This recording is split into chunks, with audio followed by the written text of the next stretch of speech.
Evangelho, segunda-feira da quarta semana do tempo da Quaresma. O Senhor esteja convosco, Ele está no meio de nós. Proclamação do Evangelho de Jesus Cristo segundo São João. Glória a vós, Senhor. Naquele tempo, Jesus partiu da Samaria para a Galiléia.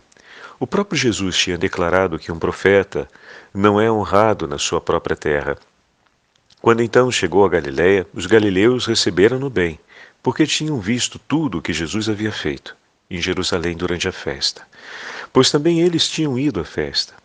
Assim Jesus voltou para Caná da Galiléia, onde havia transformado a água em vinho. Havia em Cafarnaum um funcionário do rei que tinha um filho doente. Ouviu dizer que Jesus tinha vindo da Judéia para a Galiléia. Ele saiu ao seu encontro e pediu-lhe que fosse a Cafarnaum curar seu filho, que estava morrendo. Jesus disse-lhe: Se não virdes sinais e prodígios, não acreditais. O funcionário do rei disse: Senhor, desce antes que meu filho morra. Jesus lhe disse: Podes ir, teu filho está vivo. O homem acreditou na palavra de Jesus e foi embora. Enquanto descia para Cafarnaum, seus empregados foram ao seu encontro, dizendo que o seu filho estava vivo. O funcionário perguntou: A que horas o menino tinha melhorado? Eles então responderam: A febre desapareceu ontem, pela 1 da tarde. O pai verificou que tinha sido exatamente na mesma hora em que Jesus lhe havia dito: Teu filho está vivo. Então ele abraçou a fé, juntamente com toda a sua família. Esse foi o segundo sinal de Jesus.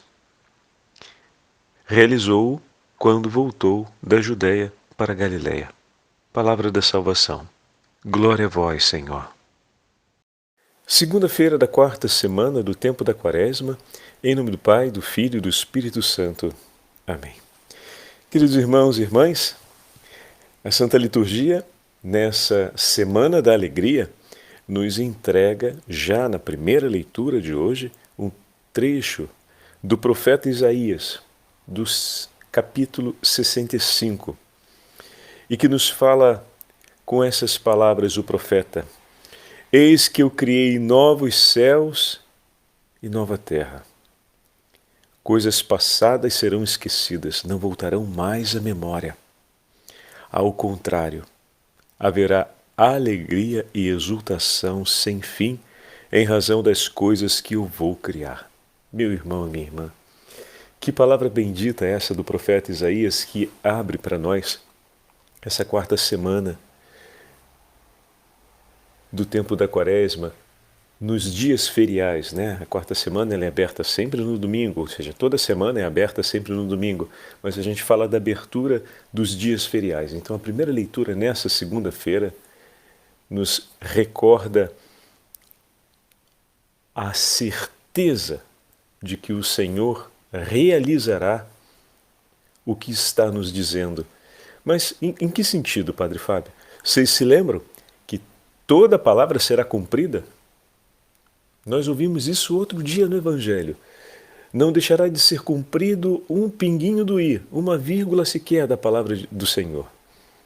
E nós ouvimos o profeta Isaías dizer que o Senhor vai fazer novos céus e nova terra, que as coisas passadas serão esquecidas, ou seja, os pecados e todas as ofensas contra Deus serão esquecidas, não voltarão mais à memória, ou seja, não serão mais um desejo no coração dos homens, porque de tal forma conhecerão o amor de Deus e mergulharão na profundeza desse amor, que não mais haverá espaço em seus corações para desejar a maldade e para desejar aquilo que não é agradável aos olhos de Deus.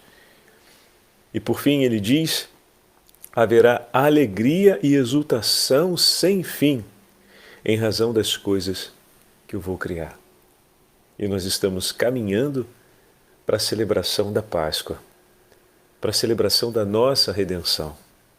Estamos caminhando à luz dessa palavra e estamos vendo o Senhor criar em nós um coração novo, um coração pleno de Espírito Santo. Nesse último sábado antecipamos a celebração da solenidade de São José e mais uma vez tivemos a oportunidade de consagrar a São José o nosso caminho vocacional. Entregamos a ele todos os nossos sacerdotes e rezamos juntos, pedindo que o Senhor os proteja.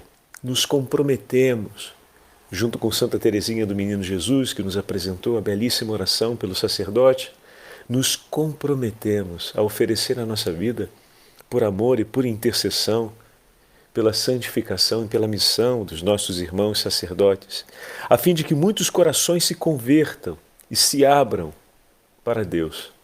Pedimos ainda que o glorioso São José, com as palavras de Santa Aníbal Maria de França, possa conduzir os sacerdotes e seminaristas no crescimento da piedade, da sabedoria, do conhecimento, da fé, a fim de que, estando ao nosso lado, eles nos concedam as graças do sacramento, sobretudo nos abençoem, nos instruam na palavra de Deus e dessa forma aquele coração renovado e de carne possa ser restaurado pelo Senhor, que prometeu arrancar o coração de pedra e colocar no nosso peito um coração de carne.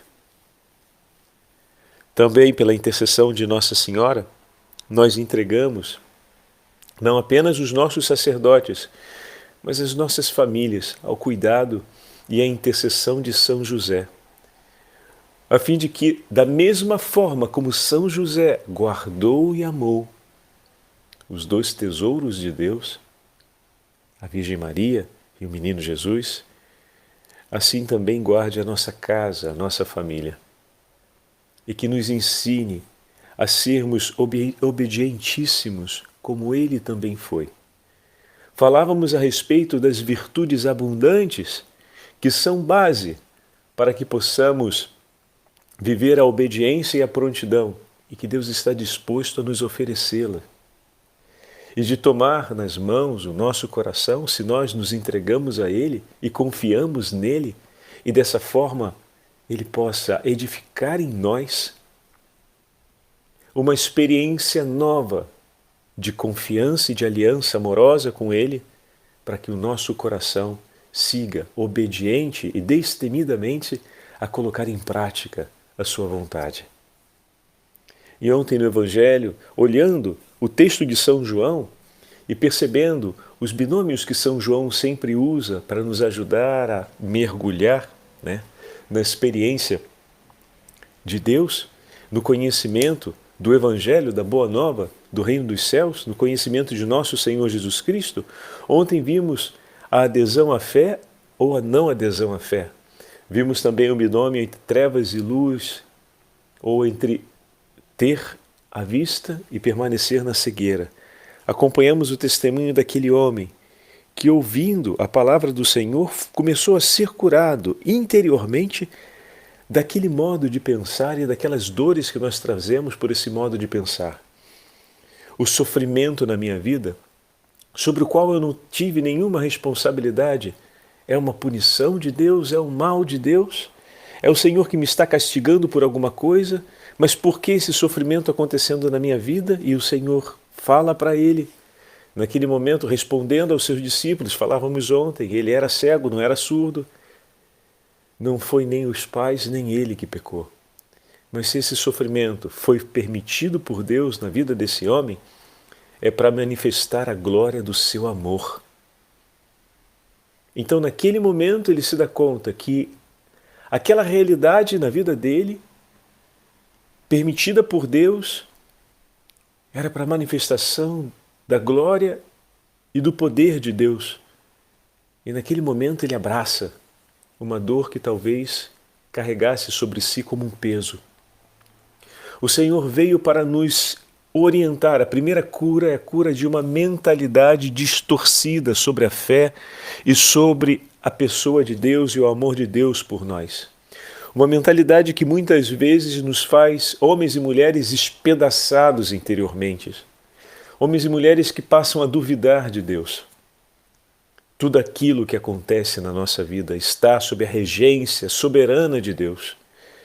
E podemos abraçar com toda a força e com todo o amor, como na Via Crucis, como nas vias sacras nós estamos fazendo a cada sexta-feira, vendo o modo como o Senhor caminha e nos testemunha o percurso da paixão e abraça a cruz, nós também podemos abraçar a cruz na nossa vida. Aquele homem abraça a sua cegueira. O Senhor, que conhece todas as necessidades do coração do homem, conhecia as necessidades do coração dele. E a primeira que fosse curado dessa mentalidade que poderia levá-lo a rejeitar ou a rebelar-se contra Deus, a revoltar-se contra Deus, por acreditar no final que Deus era malvado, pois já não sabia mais como fazer penitência na vida dele por aquilo que poderia ser um pecado, e continuava percebendo-se como um maldito aos olhos de Deus, como os fariseus irão jogar na cara dele dizendo: tu és um maldito.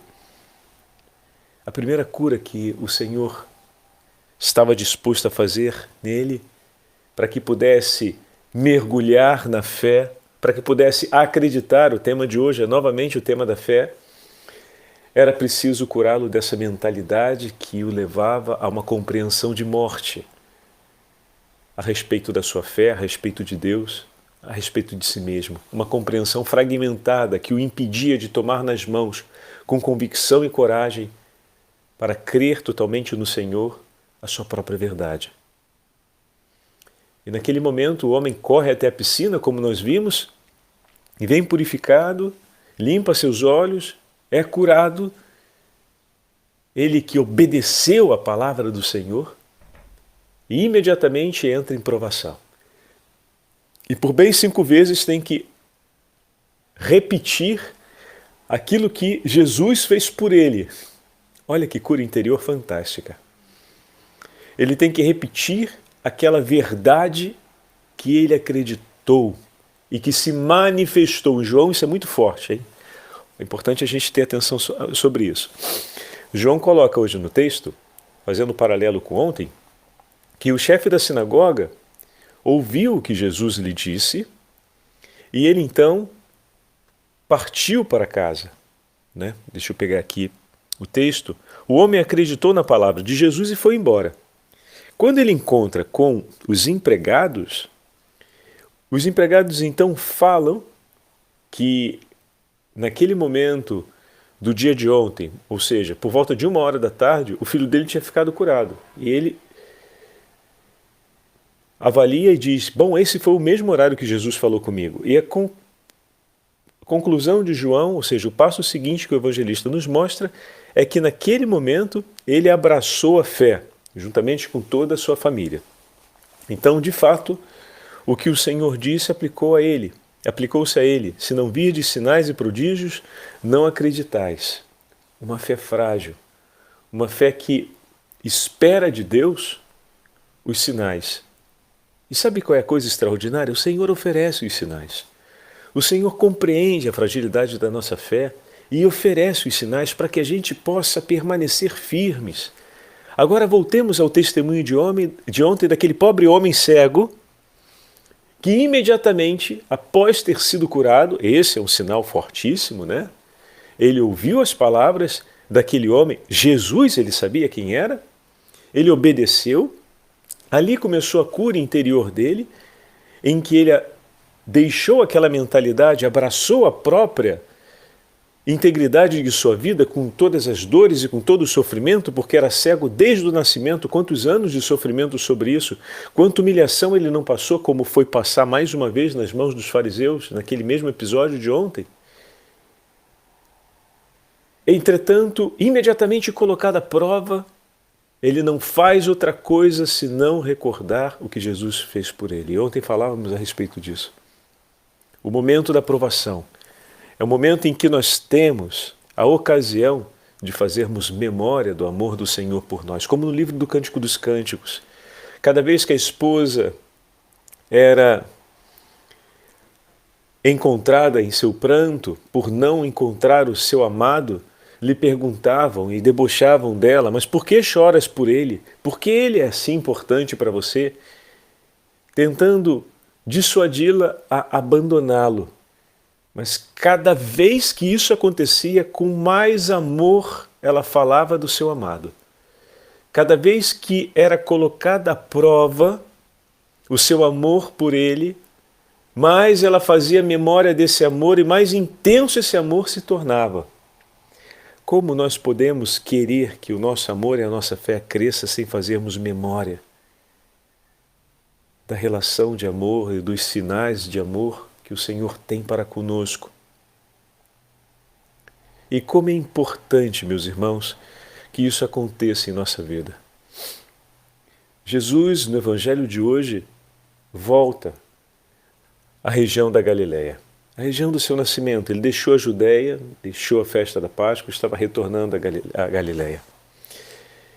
E João fala a respeito de uma máxima, que o profeta não é bem acolhido na sua terra. Acontece que, dessa vez, o acolhimento foi um acolhimento, digamos assim, não hostil, porque muitos estavam em Jerusalém e viram as pregações que o Senhor fez, viram os ensinamentos que o Senhor fez durante a festa.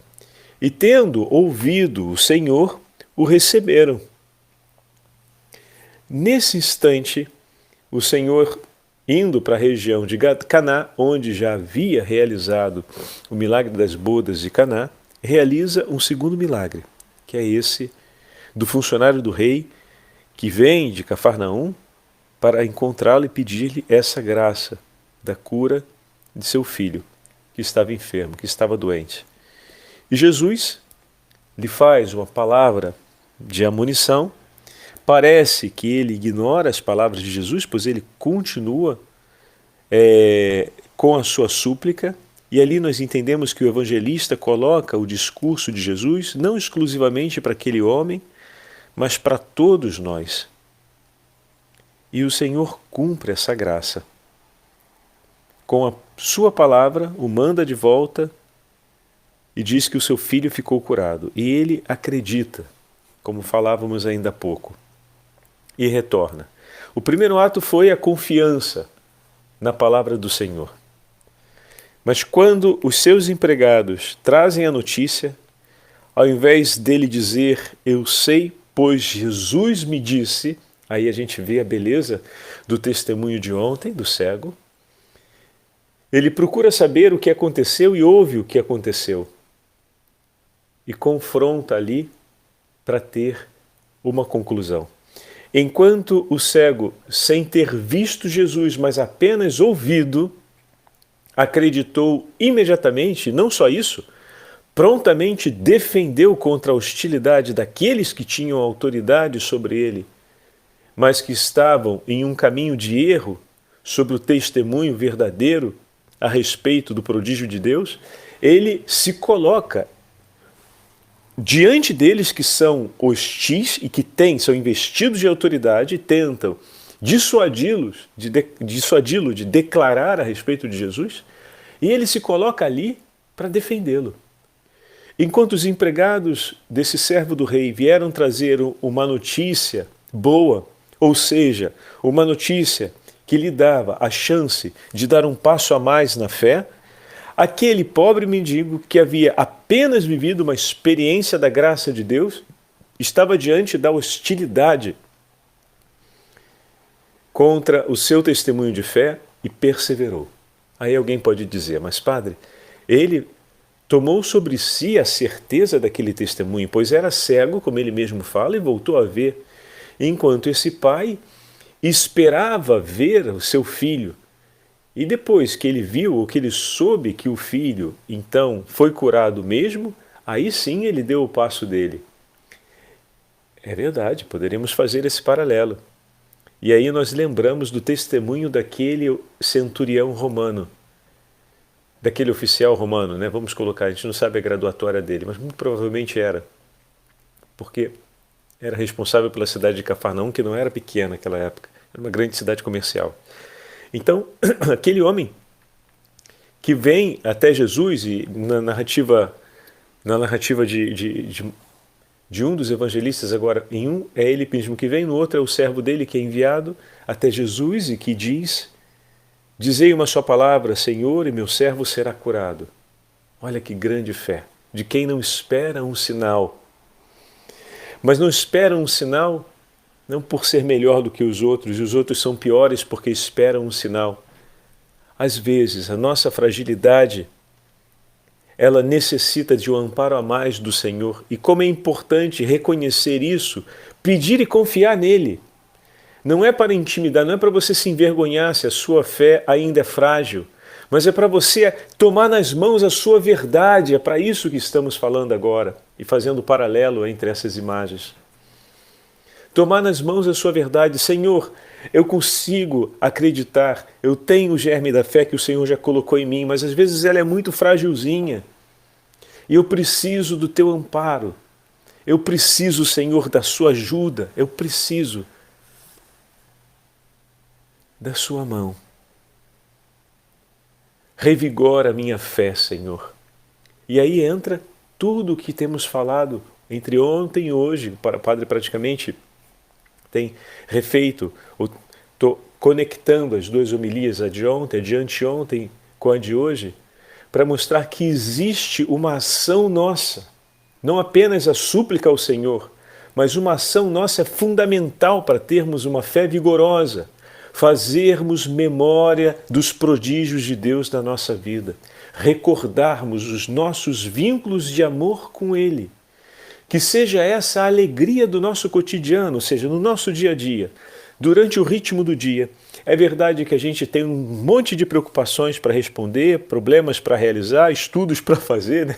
Tem um monte aqui para fazer, mas isso não nos impede que durante o nosso dia, ouvindo a palavra de Deus, parando para rezar, ouvindo o sino da igreja que toca ao meio-dia, possamos recordar o nome do Senhor, possamos recordar o amor do Senhor na nossa vida, com a celebração de São José, no testemunho de São José, como fizemos referência ao início da nossa meditação, tudo isso nos ajuda a fazer memória do amor de Deus, porque no tempo da provação, e muitas vezes estamos dentro dele, para que a nossa fé se revigore e para que o nosso amor se fortaleça, será necessário fazer memória desses laços de amor.